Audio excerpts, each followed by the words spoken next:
Hola a todas, bienvenidas a un episodio del podcast. El día de hoy nos acompaña la doctora Edith Cruz Valenzuela, que es especialista en ginecología y obstetricia y tiene una subespecialidad en medicina materna fetal por el Instituto Nacional de Perinatología. Hola Edith, ¿cómo estás? Hola Iván, qué gusto estar aquí contigo. Muchas gracias por la invitación. Y pues mucho gusto a todas. Gracias por escucharnos. Y bueno, el día de hoy vamos a hablar sobre la importancia del médico materno fetal en el embarazo y la importancia de los ultrasonidos durante el control del embarazo. Entonces, la primera pregunta que le vamos a hacer a Edith es, ¿a qué se dedica un médico materno fetal? Muy buena pregunta. Es una especialidad que es relativamente nueva en comparación de muchas otras. Y a lo que nos dedicamos es principalmente a ver embarazos de alto riesgo, pero también nos enfocamos en identificar factores de riesgo en una población en general para poder detectar datos importantes que nos pudieran complicar ese embarazo y poder dar algún tratamiento para prevenir alguna complicación. También nos enfocamos en tratar al feto como un paciente, entonces nos dedicamos mucho a evaluar todo lo que es al bebé inútero para que también podamos identificar factores de riesgo en el bebé o identificar alguna alteración que ya esté presentando para que con ello podamos indicar un tratamiento para mejorar el pronóstico tanto de mamá como de bebé. Entonces, son como que los médicos que se encargan del bebito antes de que nazca, que todo esté bien. Que ahorita mencionaste algo de que se encargan de llevar embarazos de alto riesgo. ¿Qué es un embarazo de alto riesgo o qué mujeres se pueden considerar como de alto riesgo para su embarazo? Generalmente es la población que, además del embarazo, pueden llegar a tener alguna comorbilidad extra, alguna enfermedad extra, ya sea enfermedades antes, o sea, que se hayan identificado desde antes del embarazo o durante el embarazo.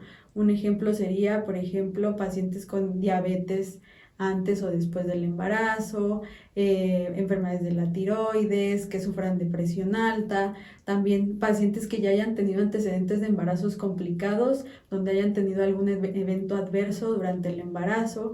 Obviamente también pacientes que cursen con alteraciones en el embarazo actual, alteraciones en el bebé, algún antecedente como que hayan tenido preeclampsia en embarazos previos, enfermedades de los riñones, cualquier enfermedad que digamos que ponga en un ambiente adverso al embarazo.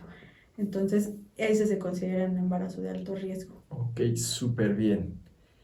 Y bueno, ya que mencionamos que vamos a hablar de los ultrasonidos, durante el embarazo, cuando una mujer va a su primer ultrasonido o a sus ultrasonidos de control, ¿necesita alguna preparación para poderse realizar los ultrasonidos o no? Nada más tiene que llegar a la consulta. Pues generalmente llegar a la realización de un ultrasonido, sobre todo cuando es evaluación integral, solicitamos que vayan de preferencia, que vayan con sus estudios previos, que vayan con ropa cómoda, no es necesario que vayan en ayuno, pueden ir, digamos que habiendo comido algo antes, previo al estudio.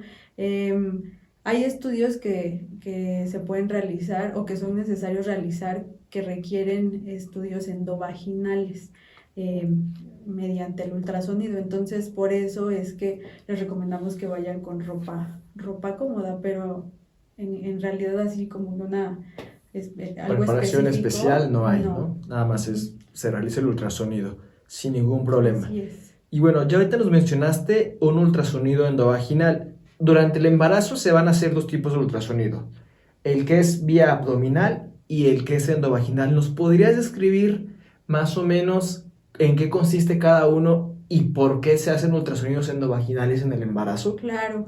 Sí, como bien lo dices, tenemos dos tipos de vías por las que podemos realizar el ultrasonido en la mujer embarazada. El pélvico, que es el que es a nivel abdominal, que es a través de la pancita de mamá. Generalmente lo indicamos cuando el embarazo ya no se considera un embarazo temprano, que un embarazo temprano sería antes de las 11 semanas.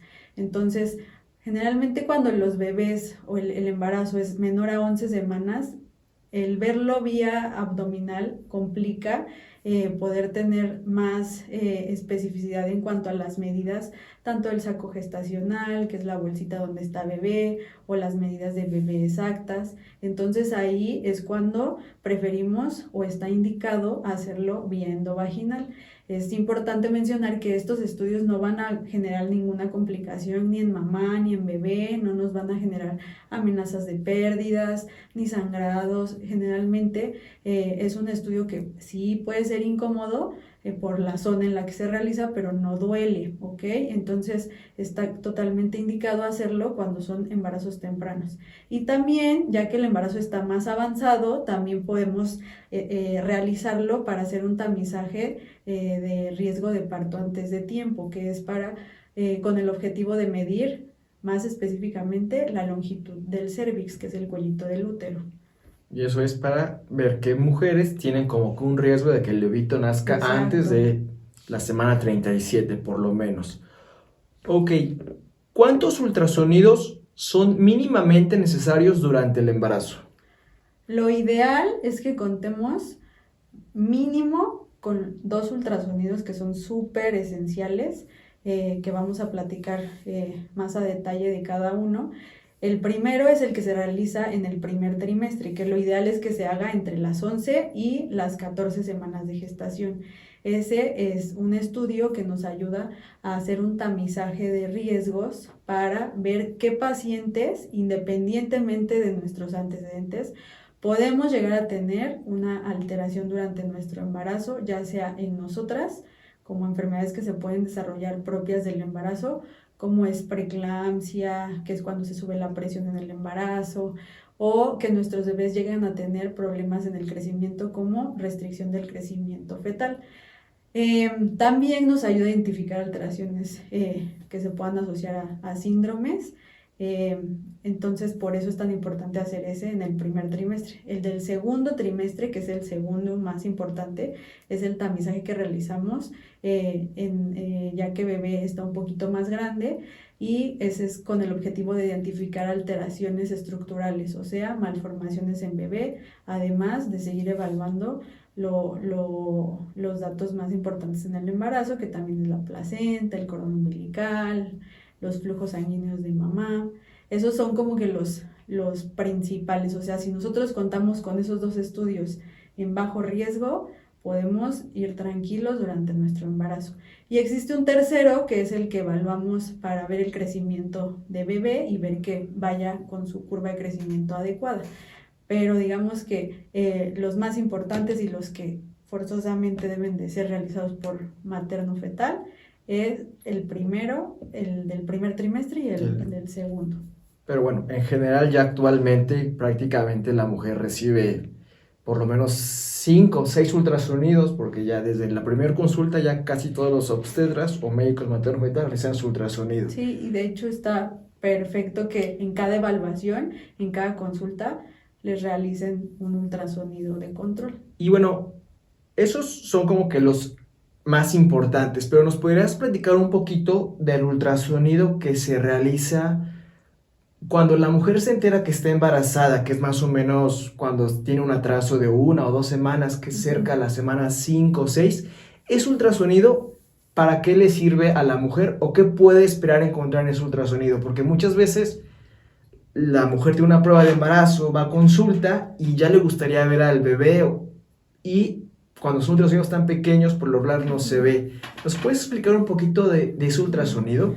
Claro, ese ultrasonido entonces lo definimos como el ultrasonido menor de 11 semanas, y es con el objetivo de identificar principalmente vitalidad del embarazo, posición del embarazo. Sabemos que existen embarazos en donde no se genera la bolsita, no se implanta dentro del útero, sino que se puede implantar por afuera, en otras estructuras que no son propias para que se pueda desarrollar un embarazo, que es como lo que conocemos Embarazo como ectópico, embarazo ¿no? ectópico. Entonces, para eso también nos sirve para, entonces, para identificar que esté en una adecuada posición, que lo ideal es que esté en la parte posterior y en la parte de atrás del útero, al fondo del útero y en la parte de atrás. Es como que uno de los principales factores para decir que tiene un buen pronóstico el embarazo. Nos sirve para medir el saco gestacional, que con eso nos damos un estimado aproximado de las semanas de gestación, pero no es como que el más específico para datar las semanas de embarazo. Nos sirve para valorar el saco vitelino, que digamos que va a ser súper importante porque a partir de ahí se va a generar tanto bebé como la placenta. Entonces existen datos clínicos y por ultrasonido que podemos identificar a la hora de hacer un ultrasonido menor de 11 que nos pudieran orientar a que ese embarazo se va a lograr favorablemente, tiene buen pronóstico, o puede existir casos en los que a pesar de que se haya formado la bolsita, no se forme bebé o no haya vitalidad. Entonces lo que se busca más o menos en el embarazo de las 5 y 6 semanas es que haya un saco gestacional, que es el saco del embarazo, que esté redondito, ¿no? Sí. Que no se vea normal. El saco vitelino, que es donde sale el bebito. Y si se logra ver lo que llamamos esbozo embrionario, que es el fetito más chiquillo que tenga latido cardíaco, ¿no? Exacto. Y todo eso va a depender de las semanas de gestación, de cómo se haga el ultrasonido, porque hace rato platicábamos que, por ejemplo, hay embarazos tempranos que si lo hacemos vía abdominal, puede ser que no detectemos latido cardíaco, pero ya endovaginal tenemos que encontrar, dependiendo de cuánto mida el embrión, cuánto mide el saco gestacional. Ok, entonces, súper bien. Para eso nos sirve, para ver vitalidad. Ok, y ya que estamos hablando de que se pueden hacer incluso 5, 6, 7 ultrasonidos durante los embarazos, ¿es peligroso realizar ultrasonidos? ¿El bebito le va a pasar algo porque hagamos muchos ultrasonidos o no pasa nada? Digamos que la etapa en la que es más importante detallar en cuanto si pudiera existir o no un riesgo con algún ultrasonido es antes del periodo de la embriogénesis, de la organogénesis, que sabemos que este periodo es entre las 6 y las 8 semanas de gestación. Entonces, si se realiza un ultrasonido antes de las 8 semanas de gestación, lo que se recomienda, y de acuerdo a las guías, sobre todo de la ISUOUG, que es como la más actualizada para los ultrasonidos obstétricos, recomiendan que si se hace ultrasonido a esas semanas, no usemos Doppler o imágenes en 3D, 4D, porque como estamos en un periodo de organogénesis, puede ser que, digamos que todo lo que conlleva el ultrasonido para transmitirnos la imagen, sobre todo Doppler, que el Doppler sabemos que genera calor a nivel de bebé, a esas semanas puede generar alguna alteración en su morfología, en su formación. Pasando esas semanas, la verdad es que no hay evidencia científica que haya reportado que exista algún riesgo. O sea, pasando sobre todo el periodo de organogénesis, se puede hacer ultrasonidos, pero sí teniendo en cuenta que ya el uso del Doppler, el uso del 3D, 4D, es recomendable hacerlo ya hasta que hasta el final del embarazo. Más avanzado. Entonces, podemos decir que los ultrasonidos que no son Doppler, no son 3D y no son 4D, no generan ningún riesgo prácticamente en ninguna etapa del embarazo. Así es. Y solamente los ultrasonidos que son de color, 3D o 4D, habría que tener ciertas consideraciones, pero bueno, si los está haciendo alguien que lo sabe hacer, pues esa persona tiene las consideraciones. Sí, a veces hay necesidades en las que, hay situaciones en las que sí es necesario hacer el Doppler, pero se recomienda que si se va a utilizar el Doppler sea menor de 2 minutos su uso continuo para que pues no genere ningún problema en bebé, y eso antes de la organogénesis, o sea, después ya se puede realizar. Ok, ahora sí vamos a entrar con los estudios que nos mencionaste al principio, que son los ultrasonidos de tamizaje. Un tamiz es una prueba económica, fácil de realizar, que nos sirve para prevenir o para diagnosticar enfermedades que pueden ser graves, ¿no? Bueno, diagnóstico no. Acuérdense que el tamizaje no es una prueba diagnóstica, sino es para identificar qué pacientes de la población en general tienen riesgos de padecer una enfermedad. Entonces, si nos llegara a dar un tamizaje para un riesgo alto, no significa que bebé va a tener la enfermedad, o si sale en riesgo bajo, tampoco significa que se excluye al 100%, porque para eso existen pruebas diagnósticas. Ok. Entonces, ¿para qué nos sirven los ultrasonidos de tamizaje y en qué semanas del embarazo se deben realizar? Nos mencionaste el primero, que es el del primer trimestre. Exacto. Entonces, lo que les comentaba al inicio es que en el embarazo debemos de tener 2 tamizajes, uno en el primer trimestre y otro en el segundo trimestre. Hablando más a profundidad del tamizaje primer trimestre, ese se debe realizar cuando bebé está entre las 11 y las 14 semanas de gestación, pero esto es relativamente subjetivo. Entonces lo ideal es que midamos a bebé de cabecita a pompitas y esa medida nos dé entre 45 y 84 milímetros para que nosotros podamos estar dentro del rango en el que podemos hacer este tamizaje. ¿Por qué debe de ser en estas semanas o en estas medidas? Porque se han hecho estudios y existen ya calculadoras internacionales en donde se estudiaron a muchos bebitos entre esas semanas y fue donde se utilizaron ciertos marcadores ultrasonográficos de los que vamos a platicar para que pudiéramos identificar cuáles de esos bebés tienen más riesgo, sobre todo, de presentar algún tipo de síndrome. Entonces, por eso lo debemos de hacer dentro de esas semanas. Cuando salimos de ese rango, no hay calculadora que nos pueda decir el riesgo. Entonces, por eso debe de ser en esas semanas. Entonces, este estudio, digamos que para lo que nos ayuda es principalmente para saber con mayor exactitud la edad gestacional. Platicábamos hace ratito que el de menos de 11 semanas nos da un estimado dependiendo de lo que mida el saco gestacional o dependiendo de lo que mida el embrión, pero como tal no es tan específico, a diferencia de donde bebé ya se puede medir totalmente de perfil, de cabecita a pompitas. Entonces, con eso podemos identificar cuántas semanas de gestación exactas tiene. Además, nos ayuda a que si se trata de un embarazo gemelar, ahí lo podemos detectar, o incluso en el de menos de 11, pero hacerlo a estas semanas de gestación nos permite identificar la corionicidad, quiere decir cuántas placentas tenemos, que esa es una pauta súper importante para ver cómo va a ser el pronóstico de un embarazo gemelar o de más de 2 fetos, o cómo va a ser el seguimiento de ese embarazo gemelar.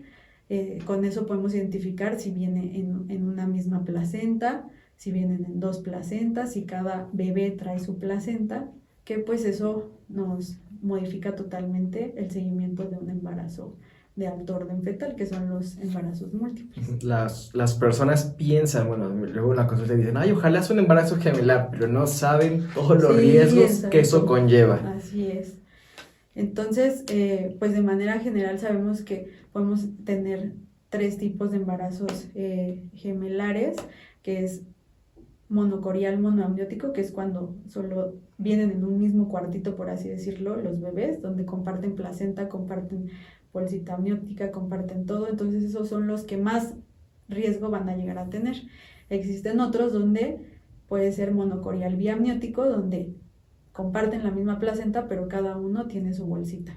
Y existen los de menos riesgo, que se llaman bicorial biamniótico, que es donde cada uno tiene su cuartito, no comparten nada, y esos son los que pueden llegar a tener menos riesgos. Los de mejor pronóstico. Ok, ahorita nos puedes explicar en qué consiste ese tamizaje de primer trimestre, qué es lo que busca un médico, sobre todo materno-fetal, cuando se realiza ese ultrasonido. Lo que buscamos es identificar qué pacientes tienen riesgos de tener un bebé con algún síndrome. Todas, independientemente de nuestra edad, todas las mujeres tenemos un riesgo. Entonces, así sea una mujer de 19 años como una de 40 años, tenemos un número que se ha registrado como riesgo para tener un bebé con algún tipo de síndrome. Los síndromes más conocidos, que también se llaman cromosomopatías o aneuploidías, son el síndrome de Down, que es la trisomía 21, pero también existen otros dos que se llaman, bueno, y muchos otros, pero digamos que los que más se calculan con este tamizaje es síndrome de Edwards y síndrome de Pateu. Entonces, probablemente es muy raro que escuchemos hablar de estos dos últimos, porque el 80% de esos bebés se pueden llegar a perder antes de las 10 semanas. Entonces, recordemos que la primera causa de pérdida gestacional temprana, de abortos espontáneos, son monosomías, alteraciones en los cromosomas. Una de esas causas pueden ser este tipo de síndromes, y este tamizaje nos ayuda a identificar qué pacientes tienen alto riesgo o qué pacientes pues podemos estar tranquilos que no hay mayor riesgo, ¿ok? También para otra cosa que nos sirve este tamizaje es para identificar qué pacientes pueden llegar a tener bebés con alguna malformación que no sea compatible con la vida. Existen ciertas malformaciones que, aunque el bebé siga creciendo, sabemos que en cuanto nazcan o en cuanto salgan de la pancita de mamá, pues son bebés que no van a sobrevivir, hágase lo que se haga. Entonces, la ventaja de identificarlo a estas semanas es que papás pueden estar informados al respecto y pues ellos pueden decidir si continuar o no con el embarazo. De manera pues más empática, más sensible, tanto para papás como pues familiares. Entonces, digamos que si se identifica alguna patología que sea letal o no compatible con la vida a más semanas de gestación, pues obviamente el efecto traumático va a ser muchísimo mayor.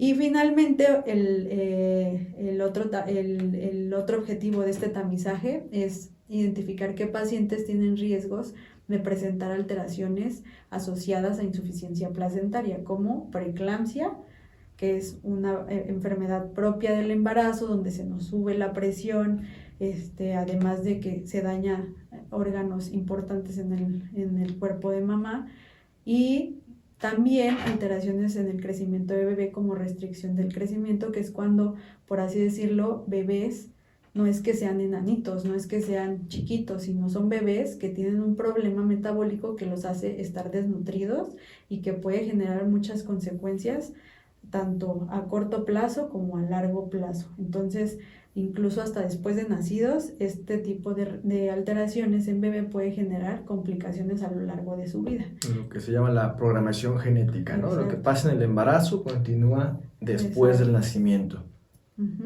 La programación fetal, que pues sabemos que es súper importante hoy en día, más cuando se trata de un embarazo de una mujer. Si estamos embarazadas de una mujer, estamos, digamos que, afectando o beneficiando hasta nuestras terceras generaciones. Entonces, por eso es tan importante tener pues estos estudios y el control prenatal adecuado. Ok, ese fue el del primer trimestre. Pues, todavía hay más cosas, sí, lo que... A grandes rasgos, lo que hacemos con el primer trimestre es tomamos marcadores ultrasonográficos. De los marcadores ultrasonográficos que buscamos es medir la translucencia nucal, que es el espacio o el gordito que tenemos aquí atrás, justo en la nuca, que en los bebés lo vamos a ver como una imagen negrita, por así decirlo. Entonces, esa imagen nosotros la percentilamos, que es calcular las medidas de acuerdo a las semanas de gestación y de acuerdo a unas tablas que manejamos para ver si está dentro de lo normal, y también medimos el huesito de la nariz. El huesito de la nariz se ha visto que es un marcador importante para sospecha de alteraciones de los cromosomas, como síndrome de Down, por ejemplo. Entonces, si detectamos en bebé que esas dos medidas están dentro de rangos normales, el riesgo disminuye exponencialmente. Esa es su gran ventaja. Pero si identificamos algún dato de riesgo, pues ahí sí, luego tenemos que hacer más estudios. Y aparte, además de eso, tomamos unos marcadores que se llaman marcadores emergentes, con el fin de ver que todo lo demás esté bien en bebé. Ahí lo que hacemos es medir una válvula en el corazón que se llama válvula tricuspidea. El corazón, digamos que tiene 4 cuartitos, 2 arriba, 2 abajo, y los cuartitos de arriba se conectan con los cuartitos de abajo a través de una puerta. Esas puertas las llamamos válvulas, y entonces nosotros evaluamos cómo entra y sale ese flujo sanguíneo. Una de las válvulas más importantes que revisamos se llama válvula tricuspidea, con el fin de identificar si existe alguna regurgitación que nos genere algo anormal o que nos haga sospechar tanto en algún síndrome como en algún problema del corazón, una cardiopatía congénita. Y también hacemos lo que es la medición del ducto venoso. El ducto venoso es un vasito que se tiene antes de que nazca bebé, que conecta la sangre que llega directamente del cordón umbilical al corazoncito de bebé. Entonces eso nos ayuda a evaluar el gasto cardíaco de bebé, también la oxigenación con la que entra al corazón, y con eso podemos identificar cardiopatías congénitas que, si lo identificamos de manera temprana, el bebé puede ser valorado de manera temprana por un cardiólogo fetal, y cuando nazca, si hay alguna cardiopatía, digamos que se puede corregir al nacimiento, en cuanto nazca se puede realizar, pero pues ya sabiendo desde antes y permitiendo que bebé pueda nacer en un instituto donde se cuente con eso para atender a bebé. Entonces, además de eso, también hacemos lo que son la toma de marcadores séricos, que es el duotest, que va en complemento con los marcadores ultrasonográficos para poder identificar. Hay enfermedades, hay síndromes, pero también alteraciones estructurales como a nivel de la columna vertebral que se asocian con mayor secreción de ciertas sustancias en el embarazo. Entonces, pedimos, mandamos a analizar con una muestra de sangre de mamá esas sustancias, que una es la gonadotrofina coriónica humana, fracción beta libre del embarazo, para ver si está alterada, nos puede hacer sospechar en alguna de esas enfermedades, y también la hormona asociada a la placentación, que también es conocida como PAPEI o PAPA. Entonces, esos marcadores séricos junto con los hallazgos por ultrasonido nos dan el cálculo exacto de el riesgo que bebé puede llegar a tener de todas estas alteraciones. Entonces, todos estos datos los metemos en una calculadora especial, en donde únicamente personal que está capacitado y que cuenta con ese entrenamiento puede realizarlo, porque también no cualquiera tiene acceso a esa calculadora. Entonces, ya con eso podemos decirle a los papás si existe un riesgo bajo o un riesgo alto. Entonces, por eso es tan importante hacer este tamizaje. Eso del primer trimestre. Y bueno, ahora, ¿cuál es el tamizaje o ultrasonido del segundo trimestre y en qué consiste? Ok, el tamizaje del segundo trimestre lo recomendamos que se realice entre las 18 y las 22 semanas de gestación. Obviamente podemos tener un intervalo de más semanas de gestación para poder realizarlo, pero recomendamos que se haga después de las 18 semanas, porque está descrito que varias estructuras de bebé, sobre todo sistema nervioso central, corazón, ya se pueden evaluar prácticamente al 100% a partir de esas semanas de gestación. Si hacemos una evaluación estructural antes de estas semanas, todavía puede existir el rango de error de que si no vemos algo, puede ser que aparezca después. Se esté desarrollando apenas. Entonces, por eso es la indicación de que sea después de las 18 semanas. Y pedimos que sea antes de las 24 o 26 semanas, porque digamos que si bebé tiene algún problema estructural importante o que no llegue a ser compatible con la vida, a estas semanas todavía estamos en la ventana de oportunidad de que, pues, si papás deciden no continuar con el embarazo por esa situación de bebé, se pueda realizar con menos complicaciones.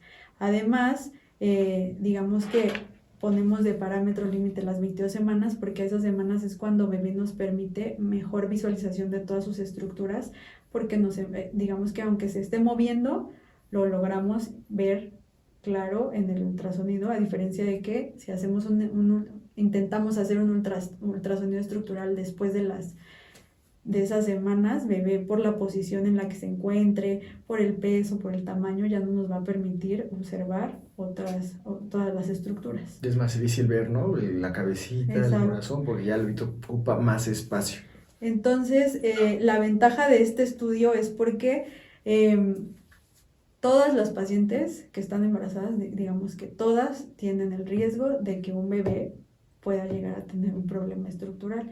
De hecho, está descrito que hasta del 75 o al 90% de los bebés que llegan a tener un problema estructural son en población de bajo riesgo. Quiere decir que son hijos de papás que no tenían ningún antecedente de alguna malformación congénita, de algún factor de riesgo que hayamos identificado que nos pudiera generar alguna malformación. Entonces, pues digamos que toman de sorpresa a las familias, ¿no? A las familias, y pues es algo que se puede detectar oportunamente para que no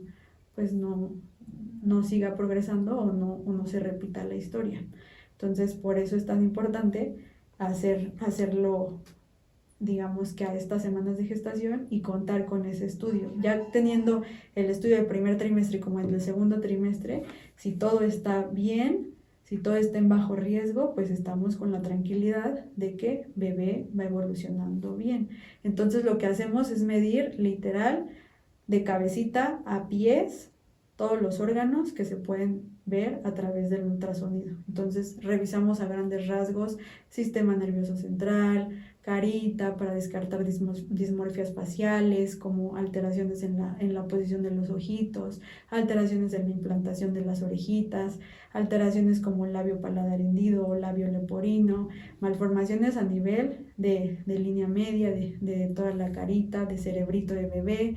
Revisamos también tórax, el corazón, que esté, digamos que con la formación adecuada, los pulmones, que también podemos llegar a tener problemas a ese nivel. Revisamos abdomen para descartar malformaciones gastrointestinales, extremidades, revisamos columna vertebral, revisamos de abdomen, pues hígado, estómago, revisamos también intestino, riñoncitos, o sea, literal, escaneamos de pies a cabeza a bebé.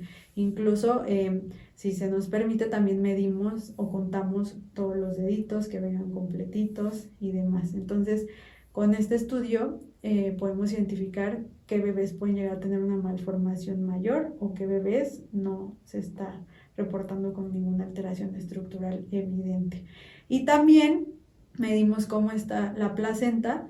Revisamos cómo está la inserción del cordón umbilical, que eso también es súper importante. Sabemos que la placenta es como el órgano más importante en el embarazo porque es el intermediario entre mamá y bebé. Entonces, si viene una placenta mal, vamos a tener complicaciones en mamá y en bebé. Entonces, si la placenta sirve como esponjita para absorber todo lo de mamá y pasárselo a bebé, el cordón umbilical también va a ser súper importante, y ver en dónde está situado también, porque no es lo mismo que el cordón esté ubicado en medio de la placenta, que eso genera mayor flujo sanguíneo, a que si el cordón está en la orilla de la placenta, que eso se puede asociar con complicaciones en el embarazo como restricción del crecimiento o incluso muerte fetal. Entonces también es muy importante ver la inserción del cordón umbilical. Y finalmente volvemos a medir el flujo de las arterias uterinas, que son medirlas es con el objetivo de ver cómo está mandando mamá los flujos sanguíneos a bebé a través de esas arterias, que tenemos una del lado derecho y una del lado izquierdo. Entonces, si vemos ahí que hay un dato de resistencia placentaria, nos puede generar mayor riesgo de preeclampsia y de restricción del crecimiento en bebé. Entonces, pues es una cadenita. Si estamos teniendo un problema desde el inicio del flujo sanguíneo, pues claro que eso va a generar alteraciones a nivel de la placenta, alteraciones a nivel del flujo del cordón umbilical y claro que en el resto de bebé. Entonces, por eso es importante también este tamizaje. Y bueno, estos fueron los ultrasonidos de tamiz de primero y segundo trimestre, y ya en otra ocasión hablaremos del tercer ultrasonido, que es para ver el crecimiento del bebé. Y pues muchas cosas que podemos platicar con la doctora Edith sobre programación fetal, programación natal, cómo influye lo que pasa en el embarazo posterior del nacimiento. Pero ahorita, por cuestiones de tiempo, vamos a dejar esas preguntitas porque nos vamos a echar todavía otra ratotota hablando de eso. ¿Algo que quieras comentar, Edith, respecto a los ultrasonidos del tamizaje de primero y segundo trimestre? Pues que sí es importante que sean realizados por personal capacitado, y que la ventaja de que sean realizados por médicos materno-fetales es que estamos adiestrados tanto como en obstetricia, que vemos todo lo del embarazo, como también nos enfocamos en ver a bebé. Y es que el objetivo no es nada más decir que bebé pudiera llegar a tener algo, sino saber qué sospechas diagnósticas tenemos, y para que con eso podamos decirle cuál va a ser el seguimiento para ese bebé, cuál va a ser el plan, cuál es el mejor tratamiento posible, qué estudios necesita bebé, y sobre todo para ver también cuál va a ser el pronóstico tanto de ese bebé como de embarazos futuros en esa pareja. Entonces, pues sí, me gustaría pues recalcar eso, que es muy importante que sea con personal que esté capacitado para realizarlo. Y pues en general, pues nada más agradecerte, Iván, por la invitación, por esta iniciativa que tienes de estas pláticas, porque sin duda es la mejor forma en la que podemos nosotros empoderar a todas las mujeres para que ellas sepan qué es lo que es necesario, qué estudios son necesarios realizar durante el embarazo. Ya vimos que teniendo un buen control prenatal, haciendo todo de manera adecuada, podemos tener muchos beneficios en mamá, en bebé, y no nada más ahí se queda, sino en generaciones próximas. Entonces, una frase que me gusta mucho recordar es que el que cambiemos el inicio de una historia puede hacer que cambiemos la historia completa o muchas historias. Entonces, pues felicidades por esto que estás haciendo, porque con eso vas a lograr muchas cosas. Muchas gracias. Pues como ya dijo la doctora Edith, estamos haciendo estos episodios para que todas aprendan y se maneja una misma información, porque luego, desgraciadamente, muchas mujeres son engañadas. Y también que nos quedamos en esta entrevista que tuvimos con Edith, que los ultrasonidos no son para ver la carita del bebé y ni para ver qué sexo es, ¿no? Que a veces es lo que más importa en la consulta, y que el ultrasonido tiene muchas más implicaciones y diagnósticos que solo eso. Así es. Pero bueno, vamos a terminar este episodio por hoy y vamos a continuar los demás episodios de crecimiento, ultrasonido del tercer trimestre y programación fetal del nacimiento. Bueno, nos despedimos. Adiós. Hasta luego, un gusto.